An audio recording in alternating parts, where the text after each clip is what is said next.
আসসালামু আলাইকুম স্যার, আপনারা কোন জায়গাতে আসছেন? আমাদের কয়জন হ্যাঁ, আমনে কোন উপজেলা?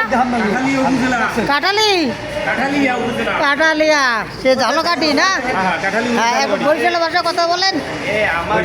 হ্যাঁ আমার একারে বাবাই হ্যাঁ, কয়জন আছে?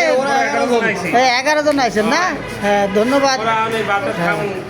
এক সময় যশোর জেলার অন্তর্ভুক্ত ছিল এই মাধ্যমিক শিক্ষা বোর্ড, তখন সার্টিফিকেট ছিল বাংলা ভার্সন, তাই না? কিন্তু আপনারা কি জন্য আসছেন? ইংলিশ ভার্সন করার জন্য? হ্যাঁ, আমরা কর্তৃপক্ষের কাছে অতি সত্ত্বর যেন ইংলিশ ভার্সন হাতে নাতে পাই, তার জন্য বিনীত নিবেদন করতেছি। মাধ্যমিক উচ্চ মাধ্যমিক শিক্ষা বোর্ড যশোর।